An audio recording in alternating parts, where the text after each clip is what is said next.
So student, now we are going to discuss about the sentence related with the WH family. Yes, it's called WH family क्योंकि ये ਜਿਹੜੀ interrogative sentence आ ये WH ਦੇ ਨਾਲ ਹੀ ਸ਼ੁਰੂ ਹੁੰਦੇ ਆ। ਦੇਖ ਹੀ ਸਕਦੇ ਹੋ what, where, why, when, which, who and how।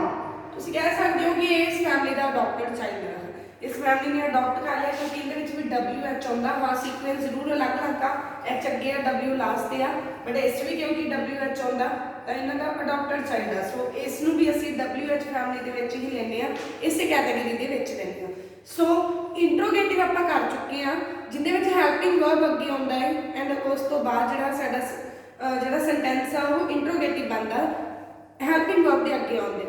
But अगर साडा इंट्रोगेटिव सेंटेंस आ जिहड़ा वो इन्हां तो स्टार्ट हुंदा होवे what, where, why, when, which, who, how इन्हां तो स्टार्ट हुंदा होवे तां असीं उस नूं एक्टिव टू पैसिव किवें कन्वर्ट करना है। सो तुहानूं दसदा कि इहनूं छड्ड दो एक बारी हू नूं छड्ड दो। हू लई रूल नहीं अप्लाई होगा जो मैं दस्सण जा रही हां। उस तो बिना अगर व्हाट लगे आ गया, वेयर लगे आ गया, वाई आ गया, वैन, विच, हाउ कुछ भी आउंदा है, हाउ इन्हां चों कुछ भी लगे आउंदा है तो सेंटेंस सीक्वेंस की होगा कन्वर्ट करके तुसी की करना वो दस्सण जा रही हां। बट अगर हू लगे आ गया हू तो सेंटेंस सीक्वेंस थोड़ा जा डिफरेंस होगा, उस माइनर जा चेंज होगा, वो किवें होगा वो फिर दसूं।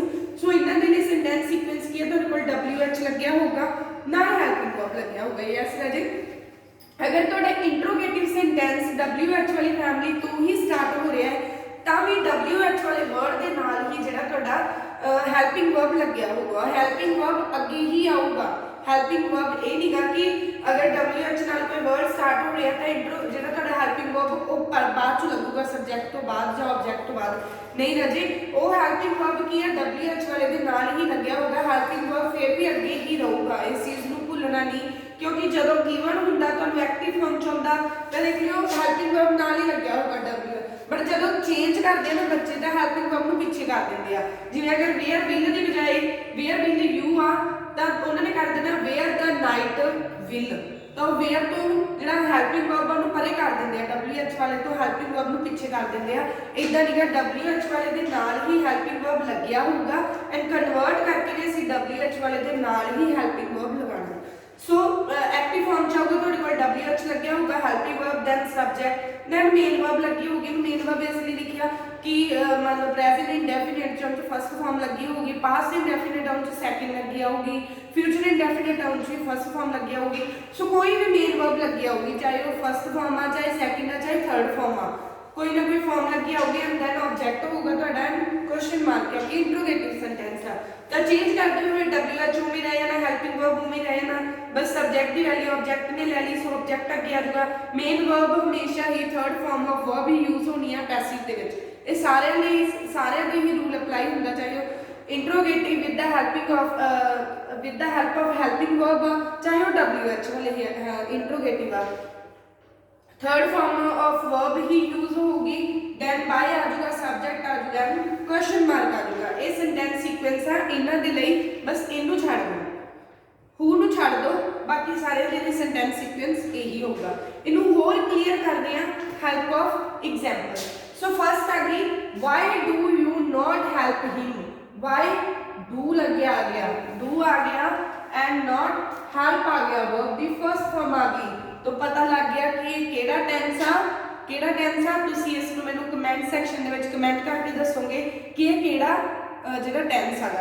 तैनूं चेंज कर दिओ असीं की कीता वाई उमी, इहदे विच कोई चेंज नहीं आउणा, इहदे विच कोई भी चेंज नहीं आउणा। जिहड़ा WH वाला जिहड़ा तुहाडा कोई भी वर्ड होगा इंट्रोगेटिव सेंटेंस दे विच उहनूं एज इट इज उत्थे ही लिख देना, उहदी प्लेस नूं चेंज नहीं करना, उहदे विच कोई चेंज नहीं करना। अगर वाई सी तो वाई ही रह गया, वेयर सी तो वेयर ही रह जाऊगा, वैन आ तो वैन ही रह जाऊगा, ठीक है, व्हाट आ व्हाट ही रह जाऊ, विच आ तो विच ही रह जाऊगा, हाउ आ तो हाउ ही रह जाऊगा। ये मैं तुहानूं क्या हले इहदे बारे में बाद च दसूंगी। सो उन्होंने एज इट इज उवें ही लिख देना और सेम प्लेस से ही लिख देना। सो उस तो बाद हैल्पिंग वर्ब लग गया, हैल्पिंग वर्ब इज लग गया क्योंकि ही दे नाल की होना सी, इज होना सी। सो उस तो बाद ऑब्जेक्ट आ गया, फिर क्योंकि नेगेटिव सेंटेंस है नेगेटिविटी शो की है, not third form of verb by and then subject last से चला गया क्वेश्चन मार्क। ਸੋ ਇਹਦੇ ਵਿੱਚ ਕੀ ਆ ਕਿ ਜਿਹੜਾ ਇੰਟਰੋਗੇਟਿਵ WH ਨਾਲ ਸਟਾਰਟ ਹੋ ਰਿਹਾ ਉਹਨੂੰ ਤੁਸੀਂ ਸੇਮ ਪਲੇਸ ਤੇ ਹੀ ਲਿਖੋਗੇ ਐਂਡ ਉਹਦੇ ਵਿੱਚ ਕੋਈ ਵੀ ਚੇਂਜ ਨਹੀਂ ਕਰੋਗੇ। ਸੋ ਸੈਕਿੰਡ ਹੈਗਾ wear did you find this book. ਹੁਣ ਡਿਡ ਲੱਗਿਆ ਹੋਇਆ, ਇਹ ਵੀ ਤੁਸੀਂ ਮੈਨੂੰ ਕਮੈਂਟ 'ਚ ਦੱਸਣਾ ਵੀ ਇਹ ਕਿਹੜਾ ਟੈਂਸ ਹੈਗਾ, ਤਾਂ ਕਿ ਮੈਨੂੰ ਪਤਾ ਲੱਗ ਜਾਏ ਵੀਡੀਓ ਕਿਹਨੇ ਦੇਖੀ ਆ। ਉਹੀ ਬੱਚੇ ਕਮੈਂਟ ਕਰਨਗੇ ਜਿਨ੍ਹਾਂ ਨੇ ਵੀਡੀਓ ਦੇਖੀ ਆ, ਪੂਰੀ ਦੇਖੀ ਆ, ਲਾਸਟ ਤੱਕ ਦੇਖੀ ਆ। ਸੋ ਮੈਂ ਇਹ ਵੀ ਤੁਹਾਡਾ ਰਿਕਾਰਡ ਨੋਟ ਕਰਨਾ ਹੈ ਕਿ ਕਿਹਨਾਂ ਨੇ ਲਾਸਟ ਤੱਕ ਵੀਡੀਓ ਦੇਖੀ ਆ, ਕਿਹਨਾਂ ਨੇ ਮੈਨੂੰ ਕਮੈਂਟ ਕਰਕੇ ਦੱਸਿਆ ਕਿ ਇਹ ਕਿਹੜਾ ਟੈਂਸ ਹੈ। ਸੋ ਡਿਡ ਲੱਗਿਆ ਗਿਆ, ਸੋ ਅਸੀਂ ਕੀ ਕੀਤਾ, ਵੇਅਰ ਨੂੰ ਵੀ ਲਿਖਤਾ, ਵਾਸ ਬਣ ਗਿਆ, ਦਿਸ ਬੁੱਕ ਅੱਗੇ ਆ ਗਿਆ, this book, third form of verb found, preposition by, and last is subject and question mark. So third हैगा where will you spend the night। where will you, will लगी हुई है, फर्स्ट फॉर्म ऑफ वर्ब लगी है, ये भी दसोगे केड़ा tense आ। सो इनू कन्वर्ट कर दे where नु as it is उਵੇਂ लिखता where will the night be। तो दस्सिया सी ना कि दोनों नु तोड़ के सेंटर च असी अपना सब्जेक्ट और ऑब्जेक्ट लिखना हुंदा। सो will be नु तोड़ के असी the night आ गया, जे night not हुंदा तो the night not भी आ जाना सी, spent third form of verb by you question mark. So कोई ज़्यादा नहीं है राजे, कोई बड़ा लॉजिक नहीं हैगा, कोई बड़ा फंडा नहीं हैगा, बस इन्ना ही आ कि हेल्पिंग वर्ब नाल असी अगे भी इंट्रोगेटिव कीती आ। बस इहदे विच की आ पिछला सेंटेंस सीक्वेंस देख लो सेम ही आ, कोई चेंज नहीं। बस जदों WH वाला आ गया उन्होंने एज इट इज अपनी प्लेस ते उवें रख देना है, उवें लिख देना, बाकी सारा सेंटेंस तुसीं उवें चेंज करोगे। लाइक वाई तो असीं चेंज करके कुछ होर नहीं बनाता, वेयर तो कुछ होर नहीं बनूगा, व्हाट तो कुछ होर नहीं बनूगा, वैन तो कुछ होर नहीं बनूगा, बस चेंज आऊगा तो इहदे विच आऊगा। इसलिए मैं कहा कि मैं ये लास्ट ते दसूंगी, इहनूं असीं चेंज करांगे। हाँ जी, हू नूं असीं चेंज करांगे। हू जदों साडे कोल सेंटेंस लग के आऊगा, for example who taught you English, तो हू लग्या भी आएगा, ठीक है। जदों हू लग्या आऊगा तो तुसीं इहनूं लिखना तो इहदी प्लेस ते ही आ, बट हू नहीं लिखोगे, की लिखोगे बाय हू। एक यही इदां दा WH फैमिली दा वर्ड आ जिहड़ा कि चेंज हुंदा हू तो बाय हू बनदा है, बाकी सारे एज इट इज उवें लिखे जाते हैं।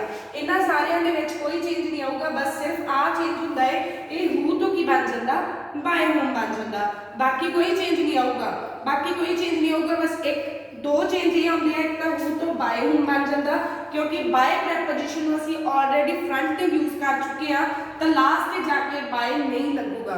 एक ही सेंटेंस विच टू टाइम्स तुसीं बाय प्रैपोजिशन यूज नहीं करना, ये ना होवे कि इत्थे भी लिखता बाय हूम ते लास्ट ते भी लिख दो बाय इंग्लिश, इदां दा कुछ नहीं। बाय हूम जदों बाय अगे आ जाती है, वाली प्रैपोजिशन तुसीं ऑलरेडी अप्लाई कर दी है, तो लास्ट ते जाके अगेन बाय नहीं लिखना, लास्ट ते की लिखना वो तुहानूं दस दिया। मतलब दो चेंज होंदे हैं वाले सेंटेंस, एक तो हू तो बाय हूम बनदा है, एक प्रैपोजिशन जिहड़ी सेंटेंस दी बिल्कुल स्टार्टिंग ते यूज हो जाती है लास्ट ते लिखण।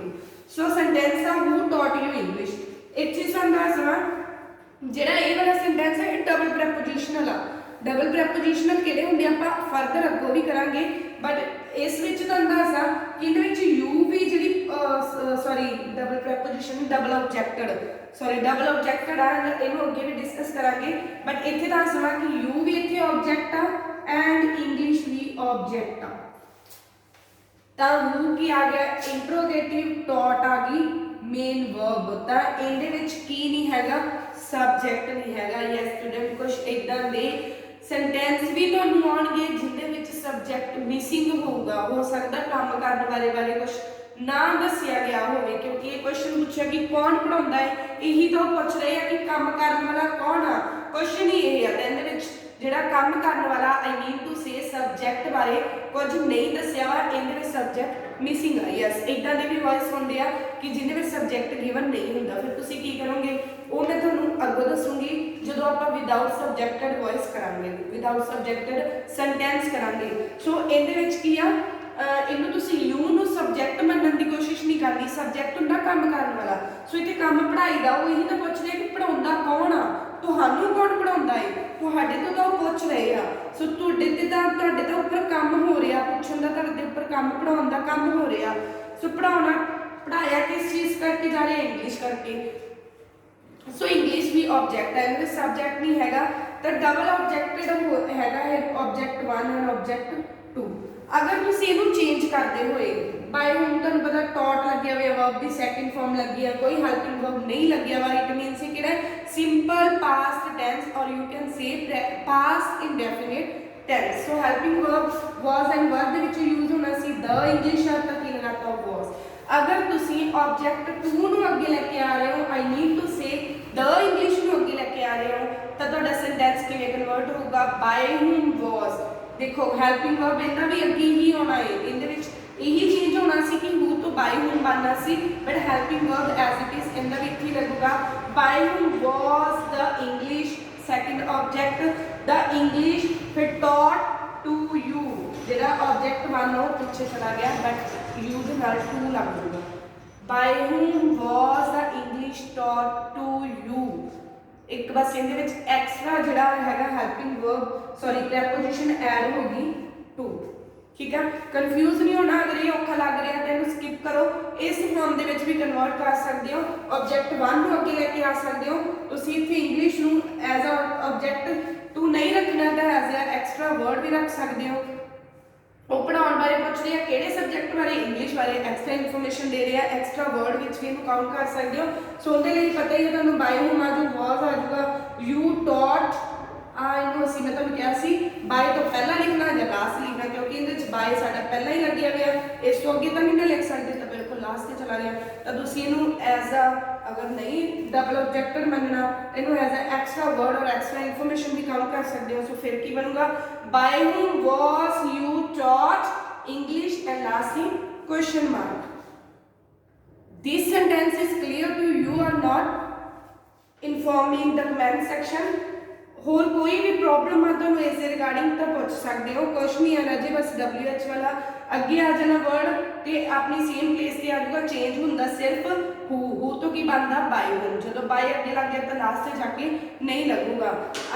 ਇਹ ਮੈਂ ਤੁਹਾਨੂੰ ਸਾਰੇ ਆਪਾਂ ਤਿੰਨ ਕੀਤੀ ਆ, ਪ੍ਰੈਜ਼ੈਂਟ ਪਾਸਟ ਐਂਡ ਫਿਊਚਰ, ਤਿੰਨਾਂ ਦੀ ਹੋਈ ਐਗਜ਼ਾਮਪਲ ਸ਼ੋ ਕਰਦੀ। ਹੁਣ ਇਹ ਦੱਸਣਾ ਤੁਸੀਂ ਆ ਕਿ ਕਿਹੜਾ ਟੈਂਸ ਪਾਸਟ ਆ, ਕਿਹੜਾ ਪ੍ਰੈਜ਼ੈਂਟ ਐਂਡ ਕਿਹੜਾ ਫਿਊਚਰ ਆ। ਸੋ ਹੋਰ ਕੋਈ ਵੀ ਪ੍ਰੋਬਲਮ ਆ ਪੁੱਛ ਸਕਦੇ ਹੋ, ਇਹਦੇ ਨਾਲ ਹੀ ਆਪਣਾ ਫਿਊਚਰ ਇੰਡੈਫੀਨਿਟ ਐਂਡ WH ਵਾਲੇ ਜਿਹੜੇ word are complete हो गया। So in our next video we will discuss about the use of present continuous, past continuous and future continuous tense। So thank you, have a nice day ahead।